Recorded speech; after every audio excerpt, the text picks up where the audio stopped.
From downtown Detroit, Local 4 Live starts right now. Hey, good morning, everybody. Thank you so much for joining us here on Local 4 Live, watching on Local 4 Plus. Click on Detroit.com and streaming on YouTube. If you're heading out the door, that's okay. Just take us with you, like a podcast in the car. Just don't try to watch. Watching and driving is usually a bad idea. Plenty of conversations happening in the next 2 hours here. Let's start with a look at the White House this morning, where President Trump's tariffs are now in effect. We're going to take a look at what that means for your wallet here at home. Plus, it's a new program dedicated to Detroit talent. We're talking with the Detroit Economic Growth Corporation and a tech startup about the importance of keeping talent here in the city of Detroit. And we're also talking Detroit Lions, speaking of talent, except for last night's game. You're going to hear what Coach Campbell is saying about that Hall of Fame game against the Chargers and this upcoming season. Let's take a look at your headlines this morning with a live look at the White House. New or solidified tariff rates will soon be in effect for almost everything the U.S. imports. Today is President Trump's self-imposed deadline for ending his pause on dozens of duties. As Alice Barr shows us, many of the new rates do not match the ones he announced in April. It's deadline day for President Trump's sweeping tariffs, resetting global trade relations. He moved to formalize tariff rates of at least 10 to 15% for most countries, some soaring up to 30, 40, even 50%, now set to take effect August 7th. We have made a few deals today that are excellent deals for the country. You know, we're taking in literally trillions of dollars for the country. The president touting agreements with the European Union, Japan, and South Korea, though deals with other top trading partners, Canada, Mexico, and China, remain unresolved. Mexico getting a 90-day extension to keep negotiating. China's high rates pause too, with the Treasury Secretary noting significant progress toward a deal. I'm confident that it will be done, but it's not 100% done. But Canada, where months of trade tensions have bruised U.S. relations, still faces a punishing 35% tariff rate. It's very simple. In a new phone interview with NBC News, President Trump saying the more than $26 billion in tariff revenue the Treasury Department reported last month is just the beginning. Though that money comes from U.S. businesses paying more to import materials and goods from abroad and often passing added costs on to customers, a concern underscored by Democrats. It's estimated the average household pays $2,400 a year extra. That sure doesn't sound like a golden age to me.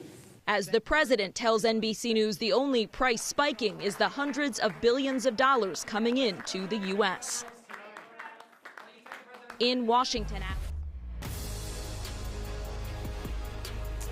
All right, as we've been saying for a couple of days now, we are all in with the Lions having their preseason game. This is a live look at Ford Field right now, where in just a couple of weeks they'll have another preseason game. As for last night's Hall of Fame game, it wasn't a pretty one.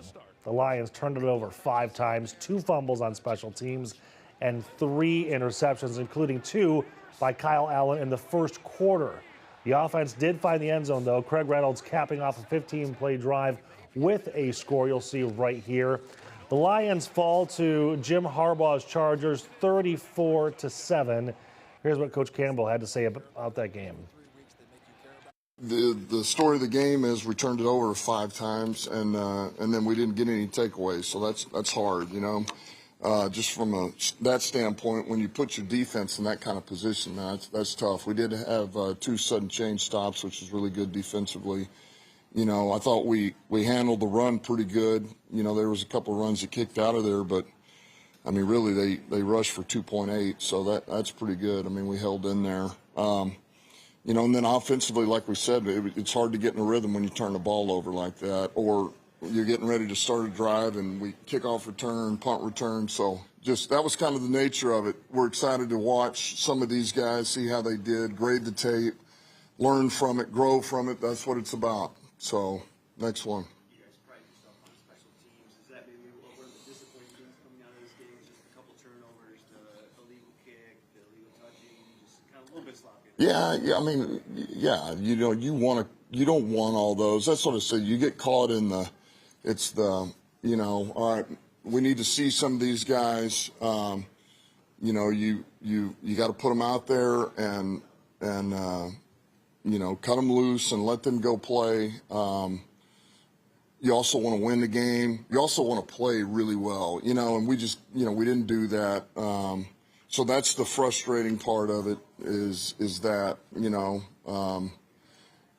but like I said, we're going to learn from it. We're going to be able to coach off of this tape and help some of these guys get better. And that'll serve us well. And I would expect us to play much better next week, these guys that played in this game. Well, I mean, I think for both of them it was up and down. I thought Kyle, the hard thing is Kyle had 2 bad plays, but those are 2, those were 2 turnovers. And but I thought, man, he ran the offense. He did so many good things, but it's hard when those are the 2. So, but the guy's a pro. He's played ball. He knows how to run a huddle and communicate, things of that nature. He did make some good throws in there. And then Hooker, same thing, man. Hooker got to a couple of good checks for us. He saw the defense, audibled on his own, which was outstanding. So that was promising. But he was up and down too. And it's hard too. I mean, I don't want to make excuses for him, but when you come in, you're down 2 scores, and you try to get him in a rhythm, but you also, do we push it? Do we not? That's not the easiest thing either for him, to get a guy in a rhythm when you're kind of where we were at. But it was up and down. I was encouraged with some of the plays that he made. I thought that was kind of some next level stuff for him. Shows he's grown, so that was good. Well, we actually don't have to wait long to see the Lions play again. It's going to be a week from today, taking on the Atlanta Falcons. Kickoff for that game is set at 7 o'clock in Atlanta. Let's take a live look at downtown Detroit thanks to our friends over in Windsor. The city of Detroit about to launch its first ever startup fund to help keep talent right here in the city of Detroit. This fund is going to support local tech companies with more than $1 million. They're offering 20 grants of $15,000 and 6 grants of $50,000 to startups looking to grow. You can actually apply for those grants right now until August 25th. Joining me more to talk about this fund is the Vice President of Small Business Services, Sean Gray, with the Detroit Economic Growth Corporation, and Crystal Brown. She's the founder of Circnoka, a tech bio startup that uses AI to study RNA and create medicines and treatments for people. That's a mouthful for both of you, actually. Okay, so let me understand more about this. This is a first for the city to offer these grants, and it makes sense, right? Because we're trying to not only attract but retain the talent that we have here in Detroit. Absolutely. Detroit is already viewed as one of the leading emerging ecosystems for startups in the country. And so after receiving that acknowledgement, what we wanted to do was try to find ways to make sure that people were able to grow startups right here in Detroit so that they don't have to go across the country to plant their seeds. They can do it right here in Detroit. Right, and I've never started a business, and I'll talk more to Crystal about this, but it seems like just that initial hump of having the startup cash is probably the biggest challenge, right? It is, and people are investing their own capital, their family's capital, and capital that they borrow. We have already Motor City Match, which helps people start brick and mortar. Yep. And this is a way to help people start things that are based on their ideas, their intellectual property, that will really change how we do business and how we operate. If it's just citizens of Detroit interacting with the technology or interacting with services for citizens, or if it's, changing how you shop for groceries. Yeah, I know the answer, but I want to ask it anyway. Why tech? Why are we focusing there? So, as you said, I think for all of us, we see that technology is with us and more deeply ingrained in our lives day to day. Now, this program, you don't have to be a tech-focused business. Oh, okay. Typically tech-enabled, tech-adjacent. Which is basically everything. most things these days, right? I mean, you really have to be scalable. So when we talk about the businesses that would apply for this program, it's businesses that can grow without necessarily growing their headcount. So if you think about a bakery, to increase their revenues by 100%, they typically have to increase their labor by 100%. Sure. For startups, that typically isn't the case. You can grow and scale without necessarily having a directly relational growth in staffing. So, Crystal, started your company a little over 2 years ago at this point, right? Can you kind of explain what it is you're doing? Sure. So we are CircNova, and we use AI-driven drug discovery to be able to accelerate the development of RNA therapeutic medicines. So in a nutshell, wait, what? Yeah, in layman's terms and in a nutshell, we are not guessing anymore. We're using our proprietary AI Nova Engine technology to be able to predict how RNA folds and functions so that it's engineered as new medicine. So it's smarter, faster drug discovery, and it's happening right here in Michigan, right here in Detroit. That's incredible. Okay, so you said before we started that you started the company with just a $15,000 grant. Obviously not to this program because it didn't exist yet, but how big are you now? Yeah, so right now we've grown to a staff of around 11, and we are fastly growing. We have 10 open positions that will be opening in the next 6 to 12 months. We will have grown by leaps and bounds. We have our wet lab, which is located in Ann Arbor, Michigan, and headquartered right here in Detroit. So what tech allows us to do, what AI allows us to do, is be able to move very rapidly to be able to get our technology products, whether it's drugs or any other products, out in a faster timeline. And we think that we can't do that without millions of dollars, but it's just simply not true. Right. The first grant that I got was through a program here in Detroit for $15,000. You started all that with 15 grand? I started all of that with 15 grand and a vision, yeah. Unbelievable. Okay, I want to talk much more about the program, how we can apply, and maybe some advice from you. We're going to take a short 90-second break. When we come back, all of the great knowledge they have for you in just a second.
Welcome back to Local 4 Live, everybody. Again, joining me to talk more about this fund is the Vice President of Small Business Services, Sean Gray, with the Detroit Economic Growth Corporation, and Crystal Brown, who is the founder of CircNova, an amazing tech bio company using AI to basically make medicines and treatments for all of us here at home.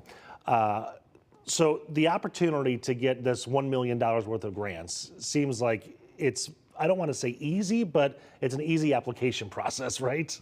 Very straightforward application process. It's $700,000. Okay. I can find you next to 300 if you want. Right. We'll hold you to that. We're hopeful to grow it over time. Yeah. So we're absolutely going to get there. Okay. But it's actually, we're going to do 2 rounds. So we committed to 2 rounds over the first year, and effectively the first round is currently open. Closes August 25th. Okay. To apply, and it's a very straightforward application. You do need a business plan. You do need to be able to explain your business model. But for startup founders, this is going to be pretty straightforward. Okay. In terms of the things that they go through. Yeah, So they live and breathe their company. Gotcha. And so you can go to our website, which is detroitmi.gov/startup. The graphic's right on the screen there, just in case someone didn't hear you. detroitmi.gov/startup. And it's just kind of filling out the paperwork and starting there? Yep, you start there. It takes about an hour if you're prepared. Okay. And it's pretty straightforward. You're describing your business, describing if it's a technology, you're describing it. If it relates to other technologies or intellectual property, you describe what you have there. It does take you to our website, the DEGC, and it's now on the city website so that we can make sure that we're really protecting your intellectual property as well. Right. Yeah. Obviously, you don't want your business out there, right? from the decision, factor of things, you and the team will decide who are getting these grants. What would you suggest are the things that put people, above the rest of the pack in terms of what they should be saying and applying for and putting in these applications? That's a great question. I think really thoughtfulness about how your product, service, process can benefit the citizens of Detroit. These are Detroit funds from the citizens, and so it's really important to us in everything we do. When we invest in your business, support your business on behalf of the citizens of Detroit, that it benefits them. And so if you have a technology that has a relevance from a civic point of view to Detroit specifically, but to cities more broadly, it's important to put that out there and to kind of lean into how it benefits the citizens of Detroit. Yeah, well, a great example of that is what Crystal has done with CircNova. So give me some advice. If I am a young, teen, early 20s, something thinking about this, or even older, I guess at this point, right? And I have a dream, I have an idea. What's your advice? My advice is always, as corny as it sounds, if not you, then who? And if not now, then when? And if not where, then Detroit. Because, the thing is, we think that we have to have so much money, we have to have so much in place, and you don't. There's never going to be the right time. There's never going to be enough money. But there are resources and there are support for founders like myself that can grow in that time. And it starts with programs like this, like Motor City Match, like Tech Town, like New Lab. There are so many resources here where we're told around the world Detroit can't build new tech. I say we're leading an entirely new tech renaissance. Which is unbelievable. It's like almost like an underground thing happening because so many people don't know about it, right? What are some of your experiences over the past 2 years, some of the red tape issues or just challenges you didn't foresee that you wish you would have known and you can kind of pass along?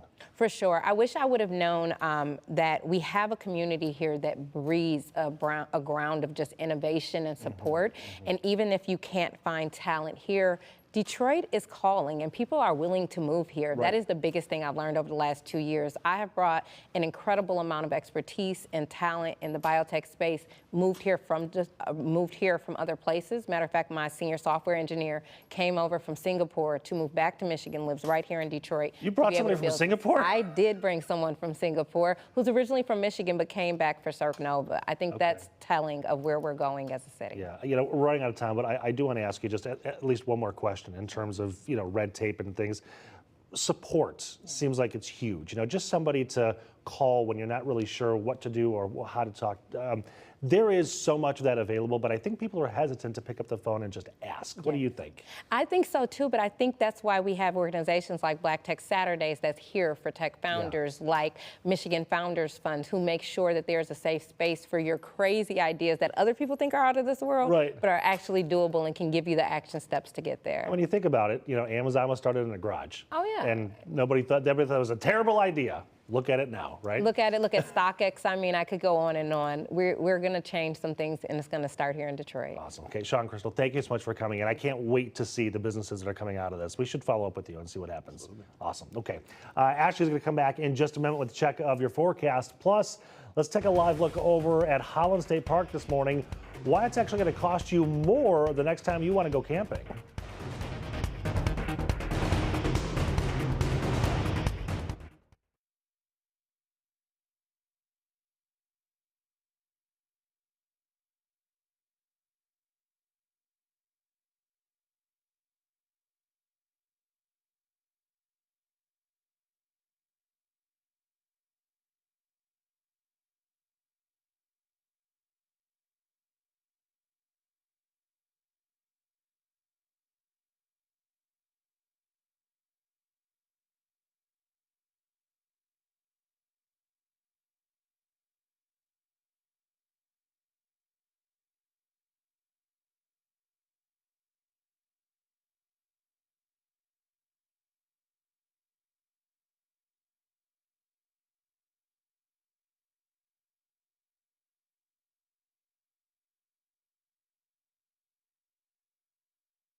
Welcome back to Local 4 Live, everybody. Let's take a live look at Lake Michigan from Ludington State Park right now.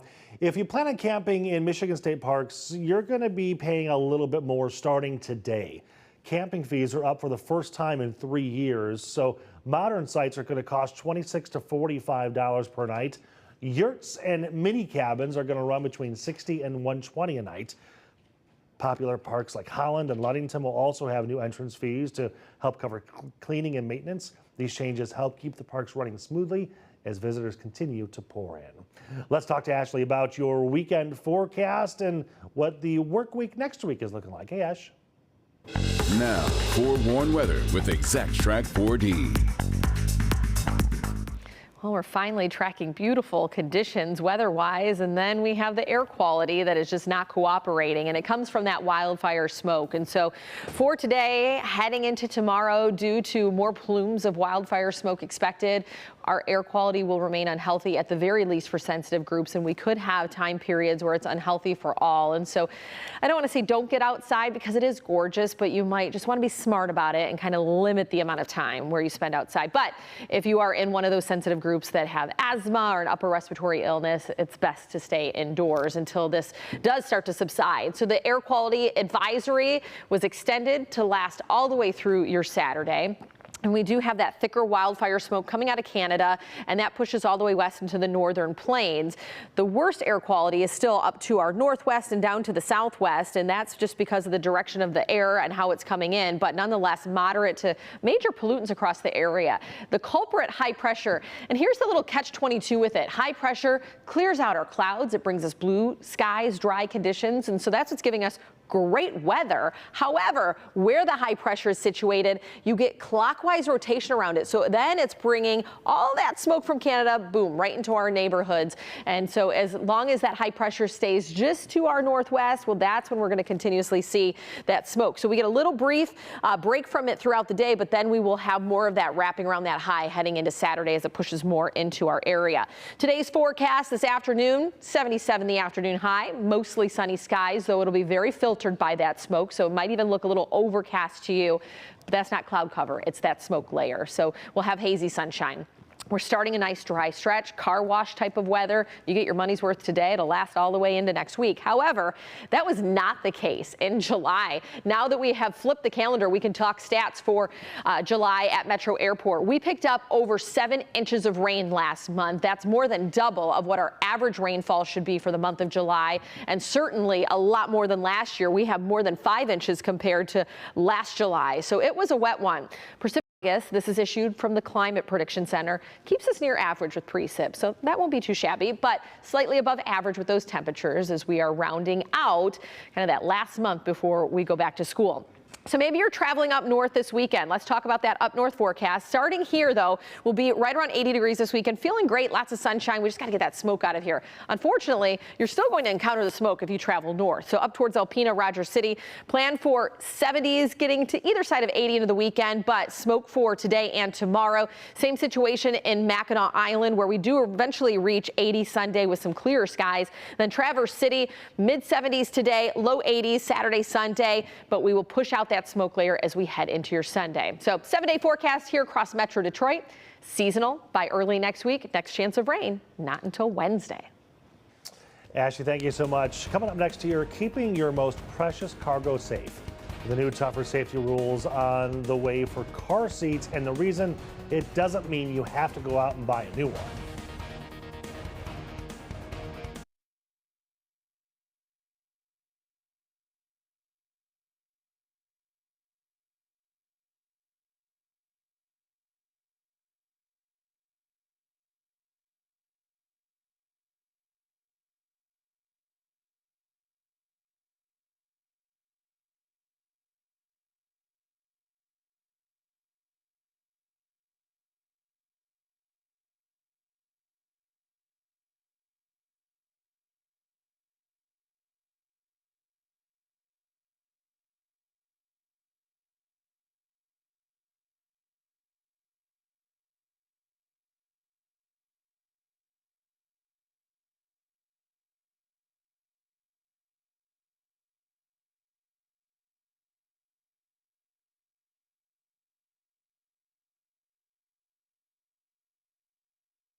Good morning, everybody. I'm Nick Monticelli. Detroit police searching for who shot 2 kids sleeping in their home on Detroit's east side. This happened Thursday morning on Arkelo Street. According to police, 2 black pickup trucks drove by the home and started shooting at it. The 7-year-old girl and an 8-year-old boy are expected to be okay. Police believe the shooting is targeted. Well, if you're watching television right now, why don't you switch over to Local 4 Plus and click on Detroit.com. We've got about 90 minutes left of in-depth news. Next, Jason is going to join me to talk about car seats and how you can spot fake ones. Then we're going to break down tariffs for you and what they actually mean for your wallet. And the city of Detroit is working to inspire future leaders. We're going to talk to the Youth Affairs Program Coordinator about an exciting event that is happening tonight. Ashley is back with your forecast in just a few minutes. Keep it right here on Local 4.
From downtown Detroit, Local 4 Live starts right now.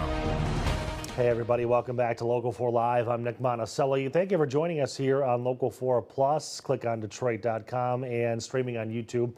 A lot of discussions we're having here in the next 90 minutes. Let's start with the live look though in Mount Clemens. The temperatures have cooled down, but the air quality still an issue right now. Coming up in just a few minutes, Ashley's going to break down when this air quality is supposed to get a little bit better. Well, tougher safety rules are on the way for car seats, focusing on dangerous side impact crashes. The goal is better crash protection for your little one. Rhonda Walker has a Consumer Reports explaining what you need to know about these important changes. Keeping your most precious cargo safe inside your car seat will now include new federal regulations for side impact crash testing.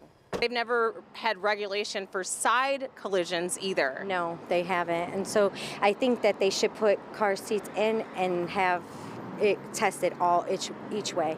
So instead of the kids worrying about the kids going out, what about the other ways? Tougher safety rules are on the way for car seats, focusing on dangerous side impact crashes. The goal, better protection for your little ones. Consumer Reports has everything you need to know about these new changes. For years, child car seat manufacturers have made claims about side impact protection, but there's been no industry standard to back it up. Soon, this will change with a new federal rule requiring new seats to be crash tested in a simulated side impact collision. Previously, the car seat regulations were only looking at frontal impact protection, but now they've been updated to also focus on side impact protection, which is great because we know that there is a high risk of injury and fatality with side impact crashes. When the new regulation will take effect is still being decided, but there is good news for parents. The new regulation doesn't mean you need a new car seat. Your current car seat is already tested to a tough standard and will keep your child safe. Consumer Reports conducts independent crash testing for car seats that goes beyond the federal standard. They also test how easy each seat is to use and how well it fits in a variety of cars. If you're shopping for a new car seat, you can check the packaging or the company's website to see if it has been tested with the new side impact standard. The Kleckling is Consumer Reports' 2025 top pick for infant car seats, and it complies with the new safety standard according to the manufacturer.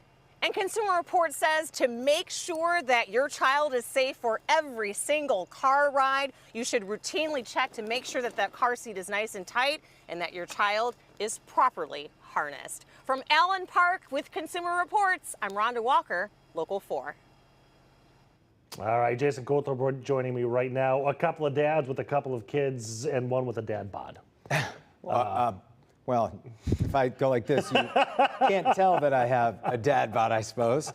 And a couple of dads who probably, like most dads, are the ones who are often asked to change the car seats, pull them out, put them in, and we know just exactly how tough those are. Not even close, right? You know what's interesting, too, and Ashley brought this up on the morning show this morning, is that I did the same thing when I was putting mine in, thinking that you use the latches and the safety belt. Think, oh, well, it's double the protection. This must be incredible. It makes no sense to me that it's one or the other. I'll share kind of a personal story after we see this story coming up about how to spot a fake, but it can be very confusing. Anyone who's tried to put a car seat in, it's outrageously confusing, but it kind of goes hand in hand with being a parent anyway. You're a brand new parent. You have all these things you need, including car seats, and it can get expensive really fast. So it's natural you might want to look for a deal on that. But when you go searching for maybe a cheaper knockoff car seat, you're actually putting your kid's life in danger.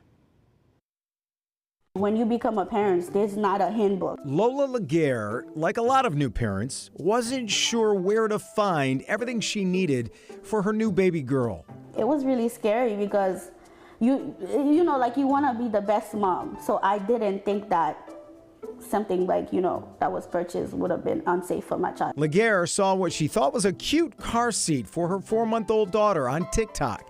Then she bought it on Amazon from a third party. I was driving her with that car seat for like 2 months, like close to 3. So thank God that, someone that had more experience was able to tell me that, this is not the right car seat for her. It turned out to be counterfeit. I kind of felt guilty a little because I'm like, whoa, I'm a bad mom. We're seeing kind of an increase in counterfeit products, and car seats are one of those. Jessica Winberry is a car seat safety expert.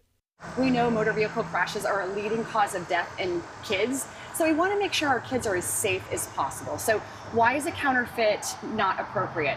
A, it hasn't been crash tested. These are the reasons it wouldn't do well in a crash test, and also some red flags to spot a knockoff. First, legit car seats come with written instructions in both English and Spanish, and a registration card you should fill out in case of a recall. There should also be instruction labels on the car seat. If it's cheaper, lighter, doesn't feel sturdy, or has a safety buckle underneath, it's likely a fake. If you cannot find a manufacturing name, a model number, and a manufacturing number, it's probably a counterfeit car seat. So that could be one of your number one ways of identifying that. Laguerre took the financial loss, but her daughter's new seat comes with safety and peace of mind. She loved her brand new car seat. She'd just fall asleep on it. We'll drive 30 minutes from here or 2 hours. She's just sleeping the whole time. So I think she's also much comfortable in that car seat too. the number one takeaway here, by the way, is go through a retailer. That way, you know it's probably not going to be a fake. It's funny you say that because I remember when I was buying car seats for our little ones, and we went to, I think it was Buy Buy Baby and Target and all these places, and the number of retailers you can go to now much smaller, right? In terms of the number of stores you can go to. Some of the stores just don't exist now. Right. So the choice is less. Now, so my story here. We were talking about how to install car seats properly, and it's important. Like when the fire department or local government, I don't think the fire department does it anymore, but they would have these events where we'll check your car seats, see if you did it right, shame you when you didn't. Yes. So a long time ago, I have a 25-year-old and a 22-year-old. We were driving. They were 3 and 1, maybe less than 1. Wintry day, and we hit some black ice. I'm in an SUV. I think it was a Jimmy that we had. Slide, and I don't panic. It's like, okay, this happens. Not going super fast, but it just doesn't react. Lose complete control on the freeway, bounce into the median, thinking, and I'm still thinking, oh, geez, now I'm going to have to get towed out of this probably. Right. Immediately bounces us into oncoming traffic. Oh. In the distance, 2 semis are coming, and now I don't even know zero control. Yep. We slide all the way across. And I try and just go in straight, still no control. We end up rolling 3 times. Turn around, that longest moment of my life to see them both just sitting there. One's asleep, and my oldest one is just looking at me like, what's going on? But they're perfectly okay. Perfectly fine, and I didn't have the seats properly installed, as I found out later. You didn't? I had the seat, like you could put it on either way, either the low buckles, which I never could figure out what to do with those. I could never find the hooks in that vehicle. Latches, right? Yeah, right. So I used the actual seat belt, which you can do, but I had belted it on the wrong side, through the back of it, rather than over the lap. It just wasn't quite right. Okay. But they did the job, and it was protected. And Darnell has a story too. If you ever talked to Darnell, his daughter was injured severely in a crash where she wasn't in a seat at all. So just even if you're in the seat, you want to make sure it's in properly, but even if it's improper, there's a lot of protection there with those things. It's something I found out, not the hard way, thank goodness, is that child seats have an expiration date. Yeah. Right? And I thought, I took forever trying to understand why. Like, what about this expires? And it turns out it's mostly the foam that breaks down over time. And then it doesn't provide as much protection. So I think they're good for, I want to say like 5 years, somewhere in that range. But yeah, just so many nuances. I think the bottom line here is buy name brands or ones that you can trust from a retailer. And then when they have those events, the fire departments, the police departments, the cities, go to them. Yeah. Especially for all the dads out there, don't think that you're too macho that you can do it by yourself. Yeah. He screwed up. I've screwed up. We've all screwed up. I've done enough car seat stories now to know it is so hard to get them in there so tight and perfect. It's great to have all that knowledge. Plus, just learning in this story most recently to know these knockoffs, the plastic is so flimsy. When you grab something and it's just, you can tell one's sturdy and one's really not. And you're like, oh, it's flimsy plastic on top of all of that. Yeah, and it's frustrating too because, we know there's knockoffs of almost everything. Who would make a knockoff of child safety seats that someone's going to get hurt? And sometimes it's just not meant to be in a vehicle. Maybe it's like, oh, you can carry the kid around, you blah, can blah, go for blah. a walk. Yeah, that's it. Just be careful. All right, Jason, thanks, man. Yeah, man.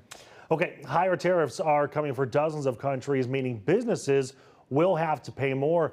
Coming up, we're going to break what that means for you and your families and your wallets.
Hey everybody, welcome back to Local 4 Live, 8:41 here on your Friday. We're looking at the White House right now because President Trump is finalizing trade deals with other global leaders. New tariff rates for nearly all imports are coming to the U.S., and according to an order signed by President Trump, they're going to begin on August 7th. The universal base rate stays at 10%, but for more than 24 countries, they face higher rates, with some as high as 30, 40, even 50%. Also starting today, Canadian goods will be at 35%.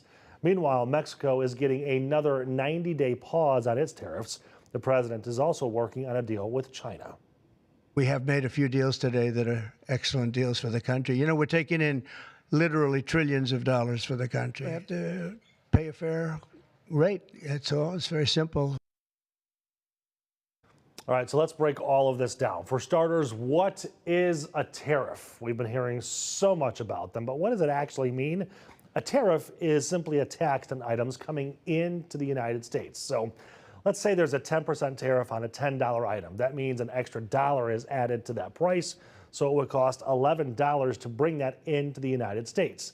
Companies pay the tax, but often they pass that cost on to customers, making it more expensive for you and I. Now, a lot of products we buy could cost more, from your morning cup of coffee to a back-to-school outfits, even groceries. And we already know this is going to happen because big companies have announced price hikes already. Hershey's, Procter & Gamble, even Mattel, just a few companies raising prices. So a Reese's peanut butter cup could cost you more. But a bigger problem? Items like diapers, baby food, toilet paper, and laundry detergent, all of those could put a strain on your family budget. In fact, a recent study from Yale saying families could have to pay an extra $2,500 next year because of the new tariffs. Michigan's Lieutenant Governor Garland Gilchrist was on CNN talking about this impact. There is real human cost to what is happening. People have already lost jobs and been laid off in the state of Michigan because of this all over the place policy. These deals are not working for people in Michigan. And even if they could, they haven't, because this president is so chaotic, is so all over the place. It's not predictable. There's no way that businesses can plan, no way that families can plan for what they need to spend in the next few weeks. I mean, look, we're in back to school season, for example. We've already seen that the prices of pencils and notebooks and backpacks already went up on families. So they're going to have to spend, like I'm going to have to buy new school supplies for my own kids. I mean, what we're seeing is this confusion, all this is just already happening to families, and it's going to only continue to get worse. Well, Governor Gretchen Whitmer is also expressing concern over all of these tariffs, the impact on Michigan's economy as well. On yesterday, she signed an executive directive asking State Department leaders to look into the impact. Let's take a live look at the futures board right now, with the new tariff rates causing futures to slip a little bit this morning. Investors also waiting for the July jobs report expected later today. Stocks are coming off a lackluster trading session Thursday, with the S&P 500 notching its third straight losing day. This comes after Amazon and Apple both posted better than expected earnings in the second quarter. We're also going to see what happens today with another round of second quarter earnings, including earnings from Exxon, Chevron, and Moderna. We're going to see what that jobs report and the new tariffs do when the markets open at 9:30. Well, here at home, Detroit police cracking down on auto thefts just days after a 12-year-old and 13-year-old are arrested for stealing cars. How police are working to keep this from happening again, or at least try.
Welcome back. Sometimes they're used for parts, other times to commit crimes. We're talking about stolen cars and DPD's hunt to find them.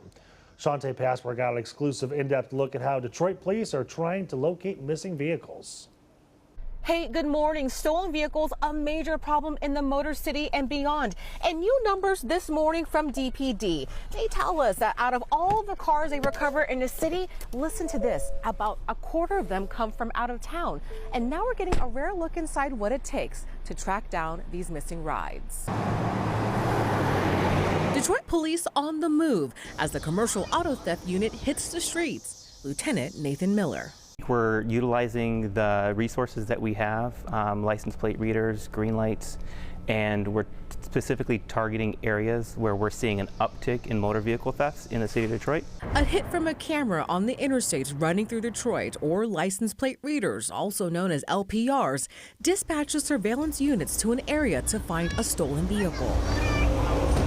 DPD tells Local 4 it rarely pursues a stolen vehicle. Because chances of you gonna stop a stolen vehicle, I mean, they can attempt to do so, but that vehicle more than likely will flee on the officers.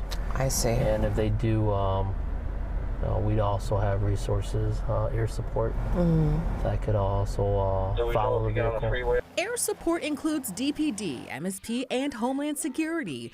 Once the stolen vehicle is parked, the surveillance team launches an investigation. At the 9th Precinct, we wait with Sergeant Darren Zhao for a hit. Stolen 2024 Durango, 94 westbound on ramp. Dodge Durango is one of the 3 commonly stolen vehicles, including the Jeep Grand Cherokee and the Dodge Ram 1500. During this stop, officers learned this Durango belonged to the driver, but it has stolen parts. For DPD, it's not a victimless crime. On to the next call. So the reason we investigated the vehicle is because they were working on a vehicle without maintenance garage.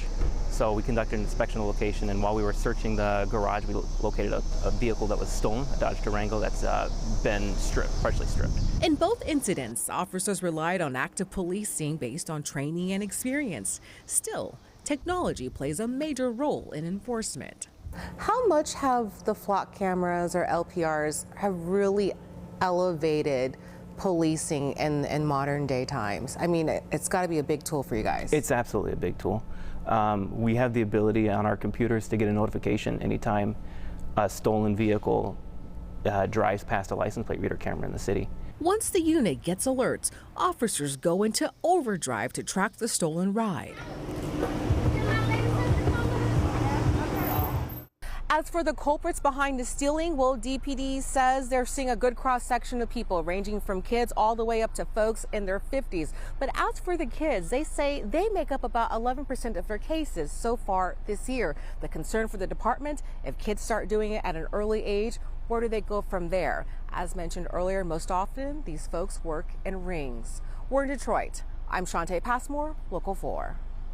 All right, Shante, an interesting look. Thank you so much. We're going to come back with a check of your forecast in just a minute. Plus, let's take a live look in Texas right now, where families are now demanding answers and justice and accountability after a month after those catastrophic floods taking the lives of more than 130 people.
Let's take a live look over in Texas this morning, where families are still trying to heal after those catastrophic floods killed more than 130 people back on July 4th.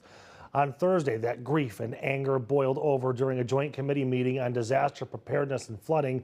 Lawmakers are looking into the state and local response as state officials grilled local leaders on how this happened. We learned one of the top officials was out of town, and 2 others admitted they were asleep when the floodwaters started to rapidly rise. For the survivors who spoke, many shared heartbreaking stories of survival while demanding justice for the lives lost. The rivers that we've loved so much killed them. I'm sorry. We climbed into cedar trees and I had to help my 66-year-old mom. It's just stories after stories after stories after stories of my friends telling me, we lost my son-in-law, we can't find my daughter. Nothing was done. They chose not to do it. Chose not to do it. It all comes back to that right there. Now, asking for justice, many survivors also demanded lawmakers make mental health care a core part of the officer disaster response. Hey, Ash. Now, forewarned weather with Exact Track 4D. Well, we're finally tracking beautiful conditions weather-wise, and then we have the air quality that is just not cooperating, and it comes from that wildfire smoke. And so for today, heading into tomorrow, due to more plumes of wildfire smoke expected, our air quality will remain unhealthy, at the very least for sensitive groups, and we could have time periods where it's unhealthy for all. And so I don't want to say don't get outside because it is gorgeous, but you might just want to be smart about it and kind of limit the amount of time where you spend outside. But if you are in one of those sensitive groups that have asthma or an upper respiratory illness, it's best to stay indoors until this does start to subside. So the air quality advisory was extended to last all the way through your Saturday. And we do have that thicker wildfire smoke coming out of Canada, and that pushes all the way west into the northern plains. The worst air quality is still up to our northwest and down to the southwest, and that's just because of the direction of the air and how it's coming in, but nonetheless moderate to major pollutants across the area. The culprit, high pressure, and here's the little catch-22 with it. High pressure clears out our clouds. It brings us blue skies, dry conditions, and so that's what's giving us great weather. However, where the high pressure is situated, you get clockwise rotation around it. So then it's bringing all that smoke from Canada, boom, right into our neighborhoods. And so as long as that high pressure stays just to our northwest, well, that's when we're going to continuously see that smoke. So we get a little brief break from it throughout the day, but then we will have more of that wrapping around that high heading into Saturday as it pushes more into our area. Today's forecast this afternoon, 77 the afternoon high, mostly sunny skies, though it'll be very filtered by that smoke, so it might even look a little overcast to you, but that's not cloud cover, it's that smoke layer. So we'll have hazy sunshine. We're starting a nice dry stretch, car wash type of weather. You get your money's worth today. It'll last all the way into next week. However, that was not the case in July. Now that we have flipped the calendar, we can talk stats for July at Metro Airport. We picked up over 7 inches of rain last month. That's more than double of what our average rainfall should be for the month of July, and certainly a lot more than last year. We have more than 5 inches compared to last July. So it was a wet one.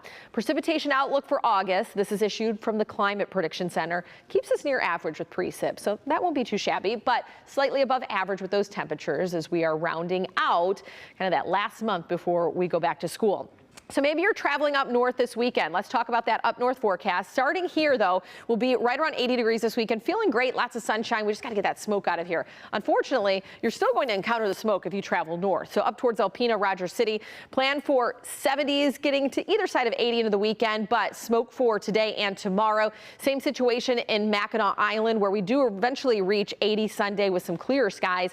Then Traverse City, mid 70s today, low 80s Saturday, Sunday, but we will push out that smoke layer as we head into your Sunday. So 7-day forecast here across Metro Detroit. Seasonal by early next week. Next chance of rain, not until Wednesday. Ashley, thank you much. So much more to come here on our 9 a.m. show. The Future Leaders of Detroit. There's an event tonight to get everybody in one room talking about what young Detroiters really want for the city and how for them to get engaged and empowered. Then there's a car lover's dream, everything from classic Corvettes to high-powered Mustangs, some GTs. The Troy Traffic Jam is coming soon. And if you're looking for something else to do this weekend, the Allen Park Street Fair starts in about an hour. The organizer is joining us live for a preview. More news and weather in our next hour. Stay with us here on Local 4 Plus.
Starting with a really good one.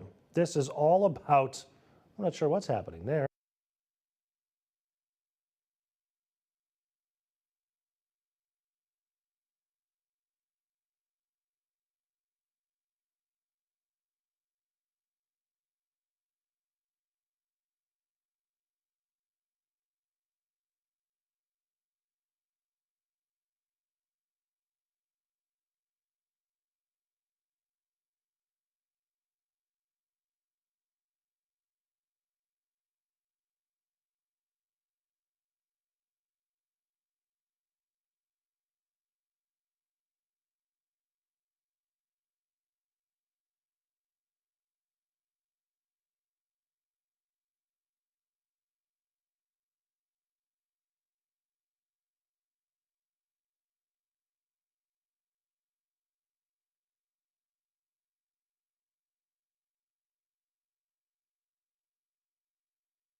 From downtown Detroit, Local 4 Live starts right now.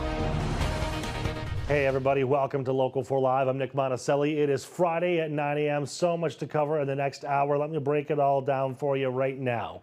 Starting with a live look at Detroit right now, where the city needs help deciding its future and who is going to lead it. We're going to talk to some people from the Detroit Youth Civic Center to find out what young Detroiters really want for their city, but more importantly, how they can get engaged and empowered to do it. And then car lovers, we've got the weekend event for you. The Troy Traffic Jam is highlighting everything auto in Metro Detroit. You're going to see some of the cars from the event right here at 9:30 as I get to go outside. They don't let me leave the building very much. And plus, we're about an hour away now from the opening of the Allen Park Street Fair. They've got everything from food to music to vendors with locally made products. We're going to talk to one of the organizers about what you can expect. But first, let's get to some of your Friday morning headlines. Up first, an update on some breaking news we had yesterday during this show. We've got a little bit of a clearer picture of what happened. Detroit police still looking for answers, though, on who shot two kids sleeping in their home on the east side. This was yesterday morning on Arcola Street. Police say two black pickup trucks drove by this house and started shooting at it. They obviously believe the shooting was targeted, but the 7-year-old girl and 8-year-old boy who were shot, they are expected to be okay, but they were shot while they were upstairs sleeping in their own beds. This recent violence has prompted the group Live in Peace to hold a rally today to honor another shooting victim, Riley Love. He died on Sunday after a shooting near England and Stender. This was a shootout between two different vehicles, several of them actually. A $5,000 reward is being offered for information on that shooting. It has members of the Live in Peace group and community members telling us they want people to put the guns down and for the suspects to come forward. Please do the right thing here. Do it as if it was your child, so that the people who did it, they need help. They cannot stay on the streets with a hoodie on shooting AKs. They're gonna kill somebody else. It has to stop. And the community needs to come together and put in a community effort to stop this. Like, these guns is not the way to go. It's just not. Now that rally is at the Joseph Campo Church at 2 p.m. today. As for the shooting, anybody with information, please call Crime Stoppers. That number is 1-800-SPEAK-UP. You can remain anonymous. You can also just call Detroit Police. Switching gears now, a live look in Washington, D.C. this morning, where in less than a week, new tariff rates will actually kick in for almost all imports coming into the U.S. New or solidified tariff rates will soon be in effect for almost everything Americans import. They're supposed to start on August 7th. Local 4's Shante Passmore has the impact it could have on your wallet. Good morning. August 7th is when the new tariff rates will go into effect for imports from dozens of countries. Why? Because of an executive order signed by the president, who's meeting his own self-imposed deadline today. American shoppers navigating yet again the tariff wars. The universal base rate will remain 10% for goods from countries that have a trade surplus with the U.S. The base will be 15% when a trade deficit is involved. The rates are set to go even higher for goods from more than 24 other trade partners. Some of the steepest are in imports from Syria, Laos, Myanmar, Switzerland, Iraq, and Serbia. Notably, the duty on Canadian goods will be 35% for imports that aren't compliant with the USMC trade agreement. Mark Carney, who's in charge there, is kind of the anti-Trump, to be honest. I mean, everything Trump would do, say, or think is the opposite of what Carney would do, say, or think. Products from Mexico are getting another 90-day pause. Mexico has agreed to terminate those non-tariff barriers and to continue to work with us in good faith. The Trump administration says it hopes foreign producers will help U.S. businesses cover the cost of the tariffs. The American economy will boom like never before. Stock market declines yesterday suggest many investors aren't so sure of that. Several U.S. businesses say they can't afford to pay the tariffs without increasing prices for American consumers. You're going to see price increases for the average American family of around $2,400 annually and a smaller economy. And the Supreme Court may have the final say. The president believes he can unilaterally impose these, saying that trade deficits are considered national emergencies. However, a group of small businesses and states are countering those claims with a lawsuit. An appeals court is considering their case. I'm Shante Passmore, Local 4.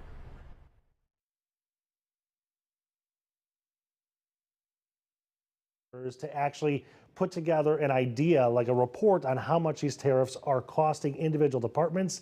We should get those in the next 30 days or so. Whitmer says the directive is meant to help the many companies who have not yet had time to prepare for those new tariffs because they are still working with inventory bought before the new tariffs were actually imposed. 9:05 here on your Friday morning, looking live downtown thanks to our friends in Windsor. The city of Detroit is trying to inspire the leaders of the future with an event that's actually being held tonight.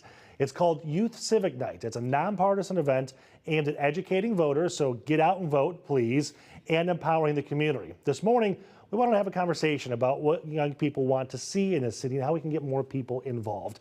Angelica Williams is here. She is Detroit's Youth Affairs Program Coordinator. We also have Shamir Duncan. She is the lead of the Youth Affairs team for this engagement coordinator and within the city of Detroit. Thank you so much for coming in.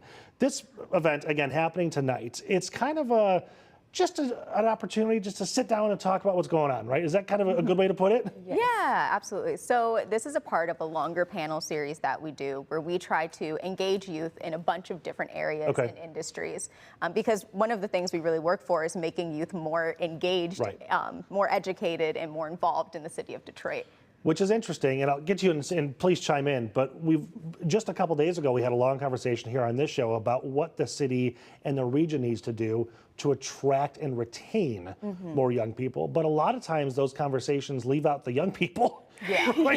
What's with that? Yes. Again, that's very real. And I think the key thing about the Youth Affairs team and how we have been developed and how our concept of engaging young people has come to life is that we have an intergenerational concept where we are working with our adult allies within the city of Detroit, within the Department of Neighborhoods.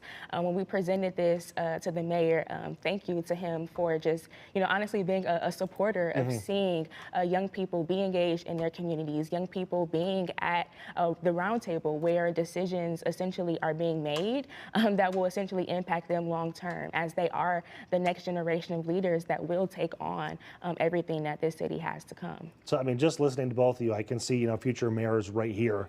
You're already involved, though. So what do we have to do to get more young people involved? Not necessarily just to have these conversations, but to understand that not just the legacies, but the revitalization the city is currently going through, to get it to continue and thrive will rest on the shoulders of the next generations. Right. So how do we get them involved? So one of the things that one of our friends, Jeremiah Steen, says all the time is that youth are not just the future, they're the present. Mm-hmm. And one of the things that we often see in conversation is that youth are not aware of how to get involved in their community, what opportunities are available, et cetera. And when we say youth, it's very important that we specify we're talking about anyone under the age of 40. Okay. We see youth as being young adults, young professionals, you just put a knife children. in my heart. I'm so sorry. I said it and I was like, this is going to be controversial. No, it's okay. But when we say that, we're talking about anyone who's emerging into this world and workforce right now, especially.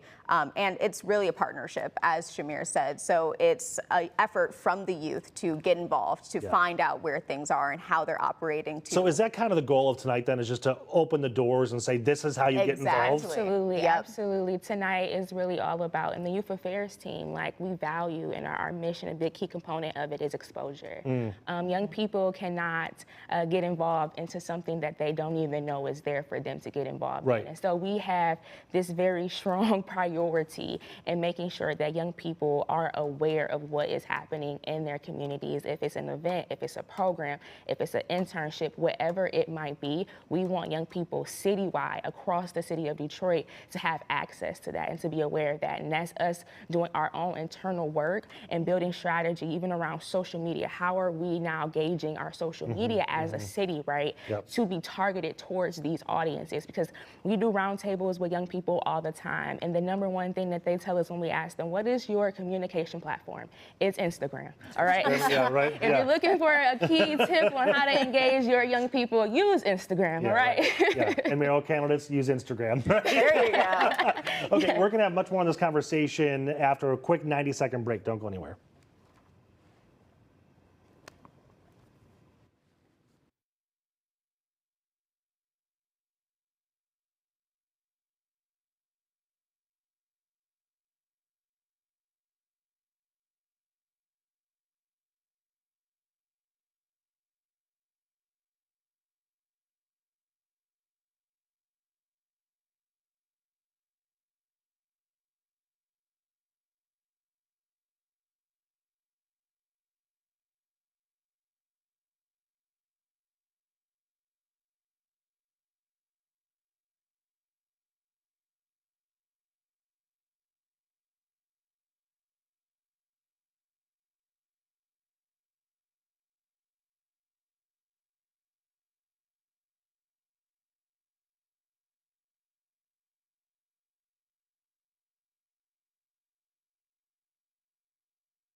Welcome back to Local 4 Live. We're going to continue this conversation with Angelica and Shamir about an event happening tonight and how youth need to get more involved and engaged in the city of Detroit, but more importantly, how they can do that, right? Because as you mentioned earlier, there are a lot of ideas. There's a lot of passion, there's a lot of drive, but sometimes just getting that door open is the challenge. So let's talk more about the event tonight. We've got a flyer we can put on the screen and a QR code for people to scan. Where is it? What is it? Is it free? Like, how do I go there? Yeah, so it's a free, open to the public event, completely nonpartisan. So we invite You said that a couple nonprofits. times. I think you intentionally Gotta saying make that. sure. Got to make sure that, especially those in the nonprofit space, know this is a safe space where our goal is just to civically engage and educate youth around the city of Detroit. But not just youth. It's, again, open to the public. So anyone is free to come through and learn more about how to go out to the polls and make it more accessible, what's going to be happening with our upcoming primary elections here in the city of Detroit.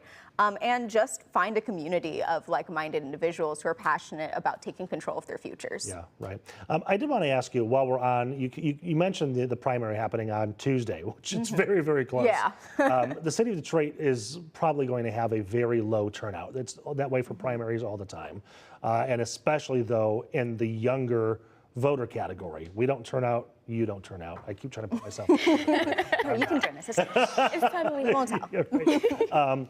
What is your message to the young voters in the city of Detroit, especially because in this mayoral race, this is going to be key and pivotal for the future of the city? I would say to the young people out there in the city, voting is another way for you to use your voice. Whether you might not necessarily be in a physical space around those decision makers and policy makers, that ballot is the opportunity for you to get out there and say, you know, this is what you're going for, essentially. And so my advice would be to do your research, come to Youth Civic Night. Like, this is the opportunity for I imagine there'll be some discussions about the mayor's race tonight, right? So come out and be a part of an experience that will definitely leave you walking away with inspiration and drive to be more engaged in your community. What I love about your event tonight is that it opens our eyes to the realization that city leaders are listening and paying attention. I mean, just the two of you and the roles that you have with the city of Detroit tells me that they do care about what the young people are feeling and thinking. Is that a fair assumption, or am I off? That is 100% accurate. I mean, our department alone, the Department of Neighborhoods, Tony Stovall, Aaron Harris, Raymond Solomon II, those three individuals in the entire Department of Neighborhoods from the very beginning, back in 2023, they have been dedicated to seeing young people thrive. I have a walking testimony of being one of those young people who they've believed in to actually, you know, bring what we're doing today to life, bringing in Angelica and seeing her drive, seeing her passion, her self-agency, and also just giving us the autonomy to be in this space and co-design with them. Like, it's a collaborative effort. We lean on them and they lean on us. And it has been just such a fruitful experience to be able to do that, but be able to also see how this intergenerational, you know, gap is starting to close, and like seeing how we can continue to spread that across different operations that are happening in the city. Nonprofits need this, foundations need this. I mean, it is a need to engage young people, and it's also a need to have young people on your team. You can't engage young people without having young people on your team. So to the leaders out there, I would say, if you don't have a young person now, get one. I wanted to ask more about, and you just mentioned this, that intergenerational kind of divide a little bit. There was, for a while, it was, you know, millennials, Gen Zs versus boomers in such a way, right? Do we still have some of that, or are the older folks starting to realize that the younger folks have some really good ideas, and maybe we should start listening about Instagram? I think it depends, right? Okay. I think that for the most part, we're really seeing a diminishing of that gap, as Shamir said. I think that we're all kind of coming into unity on a lot of ideas. And ultimately, that's the key to intergenerational partnerships, is an understanding and compromise sometimes on certain ideas and ideals. And I think that right now, more than ever, we're seeing a lot of that compromise happen in real time, especially as we come up on different conflicts in our lives, as different challenges are presented, being able to rely on the wisdom of our ancestors, being able to speak to our elders, speak to our family and their family members and friends and everyone, everything and then also be able to bring our own perspective into the space, I think we're becoming much more amenable to open-mindedness around that. Right. And we're hoping that even the conversations tonight can parlay into better relationships, maybe even some policy discussions that could be changing the city. So one of the great things about our events as well is that all of our panels involve youth leaders in the city as well as our, I'll say, senior leaders in the city. Our Bourbon leaders, can we say that? There you go. I can say it, you can't say it. Say it for me. There you go. Fill it in. But our adult allies come into the space as well, right? And so we bring in community leaders across a wide range of experiences and ages and backgrounds, and bring them into an intergenerational partnership and conversation right there on the stage. And tonight is no different. So tonight we have Andre Gilbert with the Office of the City Clerk, our Deputy City Clerk for the State of Detroit, and we also have Arabia Simeon, who is a youth leader and founder who started Politics on the Go. And the two of them are going to be able to have a wonderful conversation alongside other community leaders about civic education and civic engagement, right? But importantly, they are both of different backgrounds, different experiences, different times, especially in the city of Detroit, and they'll be able to bring that insight into the conversation. Gotcha. Well, the producers and directors are telling me we're out of time, but I do want to put this graphic back up on the screen. You can see they're happening tonight at 11687 American Street, starting at 5:30 or 8:30. Is it free? Can we just show up? Yeah, it's free. Just show on up. Okay, don't miss an opportunity. Angelica Schmidt, thank you so much for coming in. What a great conversation. I cannot wait to see what you two do in the next 5 to 10 years. This is going to be incredible. Maybe you'll see us on a ballot. Okay, if you thought flooding was bad this past week here in Michigan, you're going to be shocked to see what's happening in New York City right now. We're going to take you there after this short break.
Welcome back to Local 4 Live, everybody. A live look in New York City right now where severe thunderstorms and torrential rain slamming into the East Coast yesterday, stranding vehicles, suspending train service, and triggering flash flood warnings from Virginia to Connecticut. Now, check this out as well. You can see subway cars absolutely drenched after water erupts into the station, water running down the walls, seeping in from above. New York currently under a state of emergency as neighbors brace for even more rain. Let's check in with Ashley on our forecast closer to home, which fortunately doesn't look anything like that.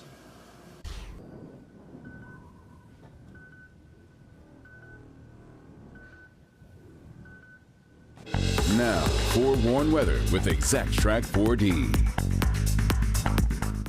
Well, we're finally tracking beautiful conditions weather-wise, and then we have the air quality that is just not cooperating, and it comes from that wildfire smoke. And so for today, heading into tomorrow, due to more plumes of wildfire smoke expected, our air quality will remain unhealthy at the very least for sensitive groups, and we could have time periods where it's unhealthy for all. And so I don't want to say don't get outside because it is gorgeous, but you might just want to be smart about it and kind of limit the amount of time where you spend outside. But if you are in one of those sensitive groups that have asthma or an upper respiratory illness, it's best to stay indoors until this does start to subside. So the air quality advisory was extended to last all the way through your Saturday. And we do have that thicker wildfire smoke coming out of Canada, and that pushes all the way west into the northern plains. The worst air quality is still up to our northwest and down to the southwest, and that's just because of the direction of the air and how it's coming in, but nonetheless moderate to major pollutants across the area. The culprit, high pressure, and here's the little catch-22 with it. High pressure clears out our clouds. It brings us blue skies, dry conditions, and so that's what's giving us great weather. However, where the high pressure is situated, you get clockwise rotation around it. So then it's bringing all that smoke from Canada, boom, right into our neighborhoods. And so as long as that high pressure stays just to our northwest, well, that's when we're going to continuously see that smoke. So we get a little brief break from it throughout the day, but then we will have more of that wrapping around that high heading into Saturday as it pushes more into our area. Today's forecast this afternoon, 77 the afternoon high, mostly sunny skies, though it'll be very filtered by that smoke, so it might even look a little overcast to you, but that's not cloud cover, it's that smoke layer. So we'll have hazy sunshine. We're starting a nice dry stretch, car wash type of weather. You get your money's worth today. It'll last all the way into next week. However, that was not the case in July. Now that we have flipped the calendar, we can talk stats for July at Metro Airport. We picked up over 7 inches of rain last month. That's more than double of what our average rainfall should be for the month of July, and certainly a lot more than last year. We have more than 5 inches compared to last July. So it was a wet one. Precipitation outlook for August. This is issued from the Climate Prediction Center, keeps us near average with precip, so that won't be too shabby, but slightly above average with those temperatures as we are rounding out kind of that last month before we go back to school. So maybe you're traveling up north this weekend. Let's talk about that up north forecast. Starting here, though, we'll be right around 80 degrees this weekend. Feeling great, lots of sunshine. We just got to get that smoke out of here. Unfortunately, you're still going to encounter the smoke if you travel north. So up towards Alpena, Rogers City, plan for 70s, getting to either side of 80 into the weekend, but smoke for today and tomorrow. Same situation in Mackinac Island, where we do eventually reach 80 Sunday with some clearer skies. Then Traverse City, mid 70s today, low 80s Saturday, Sunday, but we will push out that smoke layer as we head into your Sunday. So 7-day forecast here across Metro Detroit. Seasonal by early next week. Next chance of rain, not until Wednesday. All right, Ash, thank you much. When we come back, we're going to get into some national stories, including a recall on a popular toy that young parents probably should know about. We'll take a 90-second break and come back right in just a minute.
Welcome back to Local 4 Live. Everybody, attention parents, a recall involving a kid's kitchen toy that could be in your home. Backyard Kids is recalling the KidCraft farm-to-table model play kitchens because of a strangulation hazard. They were originally made by KidCraft, which filed for bankruptcy last year. Kids could get their clothing caught on the hooks for kitchen accessories. One death has been reported. Backyard Kids has voluntarily agreed to provide free replacement hooks. The toy kitchens were sold on Amazon and online through KidCraft and Walmart from 2018 through July of this year. Well, with all the beautiful weather this weekend, you may want to hang outside or go to a bar and crack open a cold one. Today is the perfect day because it's International Beer Day. The national day on the calendar says it's celebrated the first Friday in August. The makers of Miller Lite are joining in the fun by giving away free brews at 450 bars nationwide, 1 can per person until all 50,000 are gone. So go to MillerLite.com to see if there's a participating pub near you. Just don't forget to tip those bartenders. even if it's a free brew. Let's take a live look outside of our station right now. When we come back, I'm going to go outside too. Somehow, some way, they're letting me outside of the building. The Troy traffic jam is actually parked on the plaza. What we can expect from this weekend's event when we come back.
From downtown Detroit, Local 4 Live starts right now.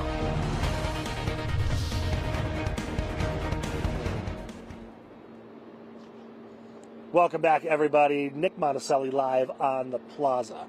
Somehow they opened the doors and let me out. What a great day to be out here because we've got the Troy traffic jam, which happens to be in Troy, but right now it's in the city of Detroit with these amazing GTs behind me. This event is happening in Troy. Over the weekend, there's going to be Corvettes, Mustangs, the GTs you see right in front of us, and so much more.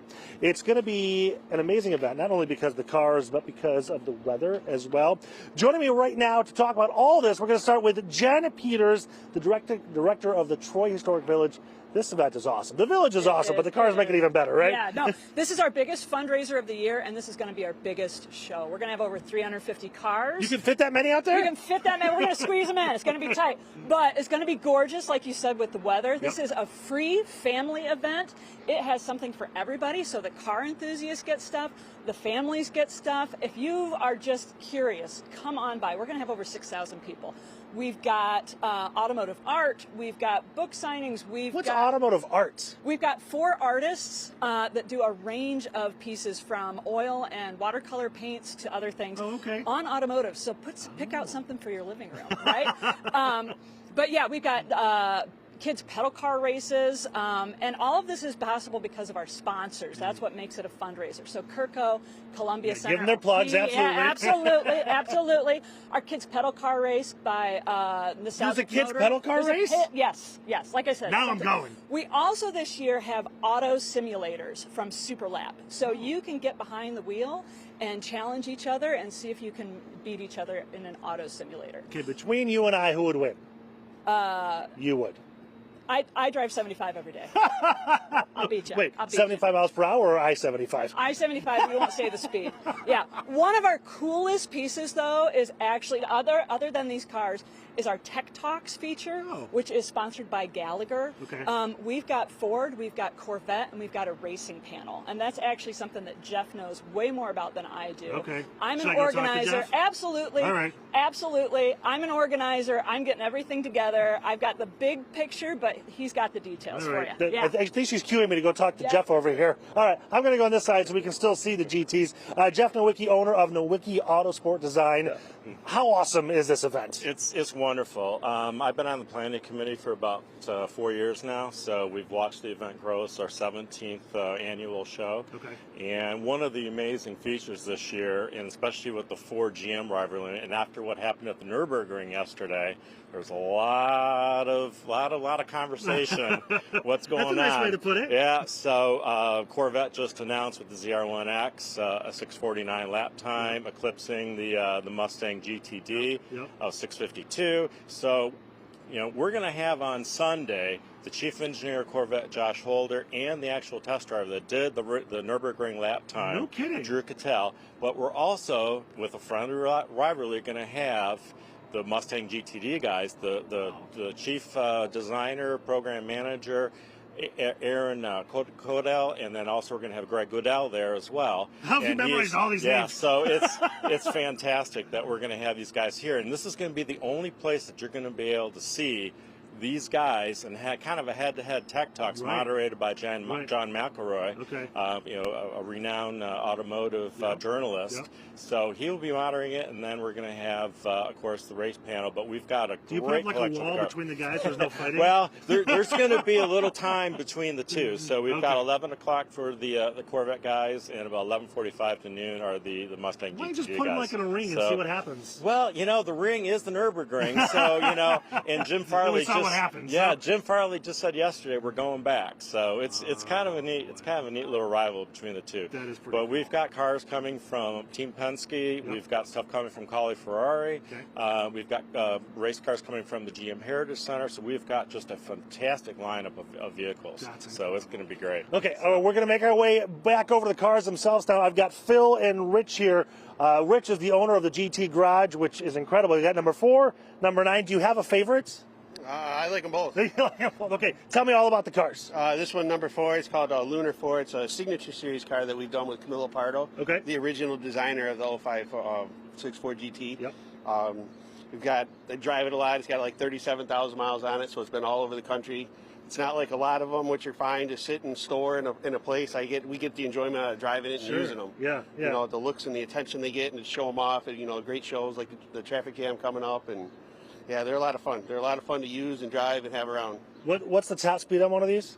Stock, they're limited to 205, but I think there's one in Texas. I think he went 310, I think. Really? Severely modified in a mile. Yeah, I think it was 310. What does that feel like when you go in 310? Or even 205? We've had this one to 205 on a closed Texas road once, and it was... That's what you're going to say on the lodge? Yeah. It was amazing. It's amazing how we covered like a mile in it was like 10 miles in like less than a little over a minute. Oh my gosh, it was amazing how fast it was going. Okay, Okay, now Phil, right? Yes. Okay, do you have a favorite? Oh, I like this one. You like this one? I'm a diehard Ford fan, so I like the Golf colors, what they call these. Right. That's always been my favorite, but this car is pretty special. Okay, The now color do you scheme. own one of these? I do not. No, do you I want have a to? Mustang. I'd love to. I'd love to. What do you love so much about the Detroit Traffic Jam? It's a great show. The variety of cars. They get everything from expensive Duesenbergs and Ferraris right down to things you see the weekly cruise-ins and everything in between. It's family friendly. It's free for spectators. It's a lot of fun. And this year in particular, we're featuring race cars. It's the second year we've had a featured group of cars. So out of the 350 some cars, we got 50 race cars representing all the genres of racing, new and old. We got an Indy car as old as 1913 up to an Indy car that's like maybe 5 or 10 years old. Penske's bringing a car that won Indy 500 one year. Okay. But we got sports cars, we got drag race cars from 4,000 horsepower cars down to cars that raced in the 60s. Okay. Which one can I drive? I don't know if you could. I mean, I don't want to hear the answer if that's your answer, Phil. All right, thanks, man. Appreciate your time. Real quick, Jen, I want to bring you back in. Where and at what times, or how do we get there? Yes, this Sunday, 9 to 3 in Troy. It's Big Beaver and Livernois. It is free for the public. We want you to come and enjoy all the cars, all the good stuff, get something to eat, spend the day. It's going to be a gorgeous day. It's going to be a fun time. Okay, and parking? Parking for visitors is free. You're going to park behind the Columbia Center. So you're going to see all the flags, you're going to see all the cars, you're going to come in, you're going to go to the parking deck in the back, and then come enjoy the show. Gotcha. Okay, Jen, thank you so much. To Jen and Jeff and Rich and Phil. Did I get everybody? Yes. Woo! Good job. That was a test. Okay, we're going to take a short break here on Local 4 Live. I think I've got to go back inside, which is kind of lame. But that's what they tell me I have to do. We'll be back after this.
now, forewarned weather with Exact Track 4D.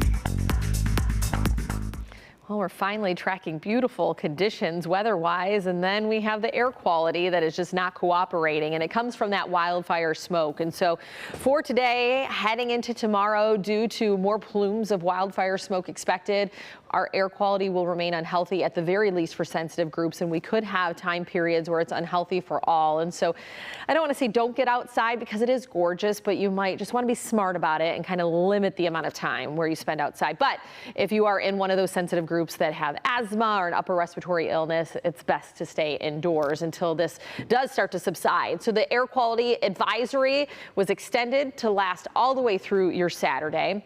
And we do have that thicker wildfire smoke coming out of Canada, and that pushes all the way west into the northern plains.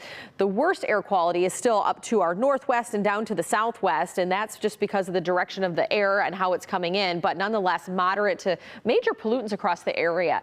The culprit, high pressure, and here's the little catch-22 with it. High pressure clears out our clouds. It brings us blue skies, dry conditions, and so that's what's giving us great weather. However, where the high pressure is situated, you get clockwise rotation around it. So then it's bringing all that smoke from Canada, boom, right into our neighborhoods.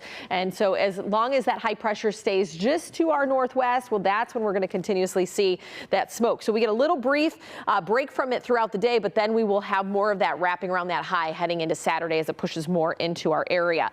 Today's forecast this afternoon, 77 the afternoon high, mostly sunny skies, though it'll be very filtered by that smoke, so it might even look a little overcast to you, but that's not cloud cover, it's that smoke layer. So we'll have hazy sunshine. We're starting a nice dry stretch, car wash type of weather. You get your money's worth today. It'll last all the way into next week. However, that was not the case in July. Now that we have flipped the calendar, we can talk stats for July at Metro Airport. We picked up over 7 inches of rain last month. That's more than double of what our average rainfall should be for the month of July, and certainly a lot more than last year. We have more than 5 inches compared to last July. So it was a wet one. Precipitation outlook for August. This is issued from the Climate Prediction Center, keeps us near average with precip, so that won't be too shabby, but slightly above average with those temperatures as we are rounding out kind of that last month before we go back to school. So maybe you're traveling up north this weekend. Let's talk about that up north forecast. Starting here, though, we'll be right around 80 degrees this weekend. Feeling great, lots of sunshine. We just got to get that smoke out of here. Unfortunately, you're still going to encounter the smoke if you travel north. So up towards Alpena, Rogers City, plan for 70s, getting to either side of 80 into the weekend, but smoke for today and tomorrow. Same situation in Mackinac Island, where we do eventually reach 80 Sunday with some clearer skies. Then Traverse City, mid 70s today, low 80s Saturday, Sunday, but we will push out that smoke layer as we head into your Sunday. So 7-day forecast here across Metro Detroit. Seasonal by early next week. Next chance of rain, not until Wednesday. All right, Ash, thank you so much. When we come back, we're talking everything happening in Allen Park this weekend, including a major street fair. We're going to talk to the organizer about food, music, vendors, so much more when we come back.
Welcome back, everybody. Downriver has been the home to a lot of great city events. And if you're looking for something fun to do this weekend, here's one more thing you can add to your list.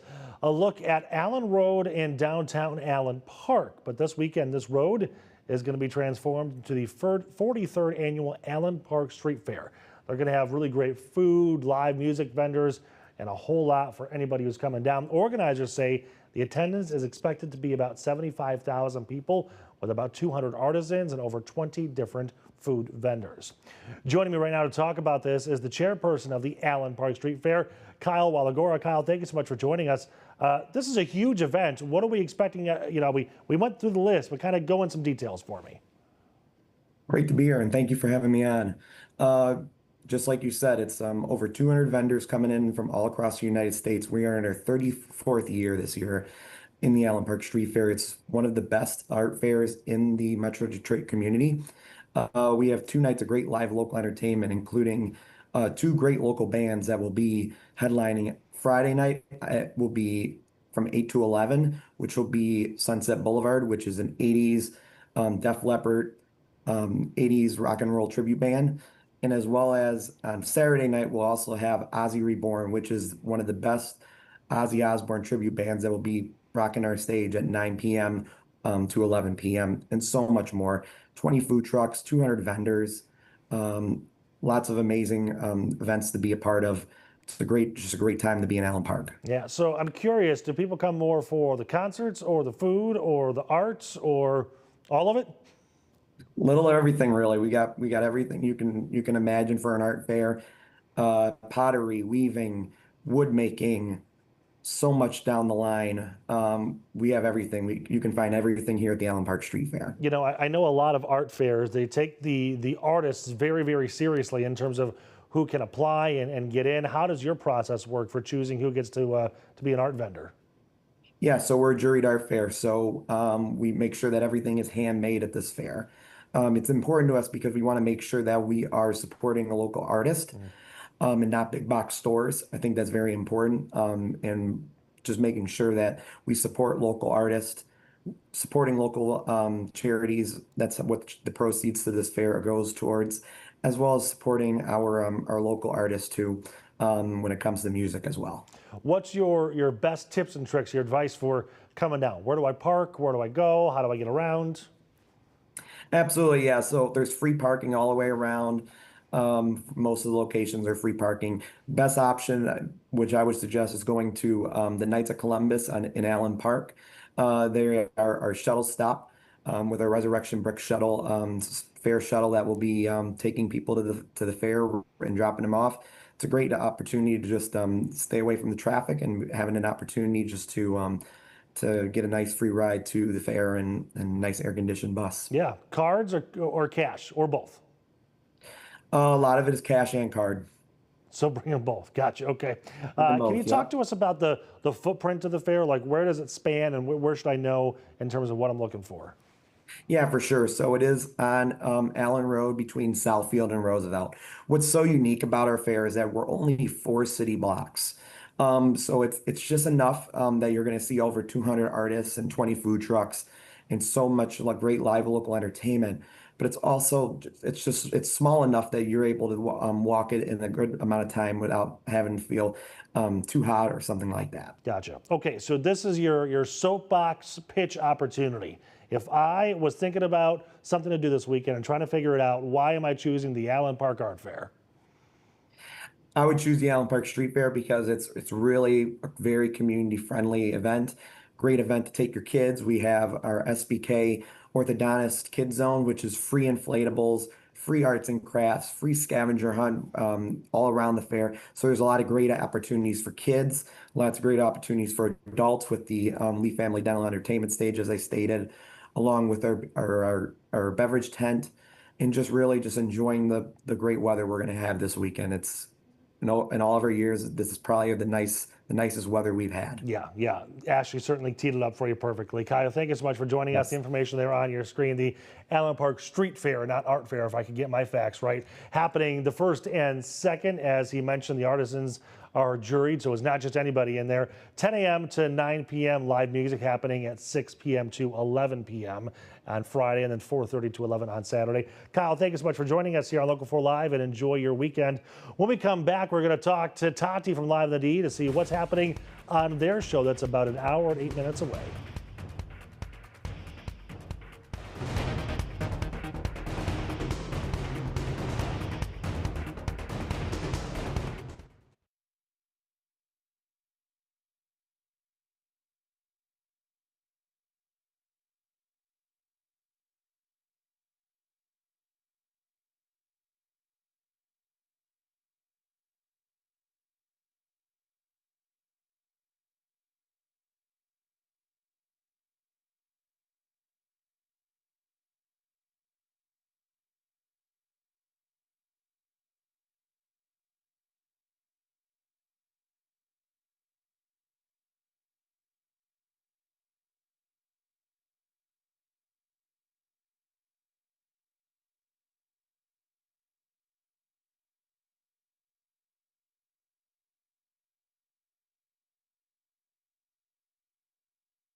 Welcome back, everybody. You send them, we show them. That's how My Picks works, as long as it's appropriate, Tati. Today, our My Picks is from Lori, who submitted this just about an hour ago. This photo showing a smoky sunrise over the St. Clair River on a beautiful Friday morning. That's like a Lion King kind of photo. It really is. Right? I hear a circle of life in my head. Anybody can submit these types of photos under the My Picks tab over on clickondetroit.com. Okay. The infamous, the beautiful Tati is here talking about what's happening on Live in the D today on a Friday. That's right. Happy Friday to you. Friday vibes are in the air, by the way. Very much so. I think everybody's ready for the weekend. It's going to be beautiful. The weather's going to be perfect for all of us. But today on the show, of course, it's Friday, so we're going to be dining in the D, and you'll learn about a place in Brighton. What I'm really excited about is Greg Russell is going to be in the house. He's going to get with For Real Talk, and he's going to give us the scoop on all of the movies that are going to be out this weekend. Are you a fan of Naked Gun? I have never seen Naked Gun. Naked Gun 2 is coming out, my friend. You've never seen Naked Gun? Really? Nope, but I'm going to. I'm going to see Didn't you also tell me you've never seen Happy Gilmore? We talked about this last weekend. I only saw pieces of it. What are you doing with your life? I don't know. I need to get it together. I need to get it together. But we've got a really packed show, really exciting stuff coming up. I love Dine in the D's. I love Fridays. It sets us off. It sets us up an entire weekend, somewhere to eat, what you should watch. Right, because one of the challenges is always like, where are we going to go eat? What are we doing? Absolutely. And you kind of get stuck in a rut of like the same old places you've been. Yep. This helps you break out of that. It really does. Yeah. So it's going to be a fun show, and I did a piece that I'm really excited about. Okay. I told Nick I'm emceeing an event tomorrow at the Charles H. Wright Museum, and it is called Talk It Out, Walk It Out, same here. And it is for an organization, a nonprofit called Remembering Cherubs that helps women who have experienced pregnancy loss, not just women, families. Families, yeah. So I did a piece on them. You guys will get to see that today. I'll be there on Saturday if you want to come and talk it out, walk it out. It's beautiful. Yeah. It really What is. a great thing to do. Okay. All right, so you just planned my entire weekend for me. There you go. Come. Text me. We'll be there. If I asked Tati to play my social calendar, there would be something every hour. I don't know if I can keep up with you. I got you. Sunday, Belle Isle Art Fair. Oh, wow. going down. All right. Tati, thank you so much. Live in the D you. starts in an hour and 3 minutes, as I like to count down for. Yep. So much more news and weather headlines happening over on clickondetroit.com. We're always live on the digital side of things. Also follow us here on Local 4 Plus. If you're going to leave us, make it a great Friday and have a great weekend, everybody.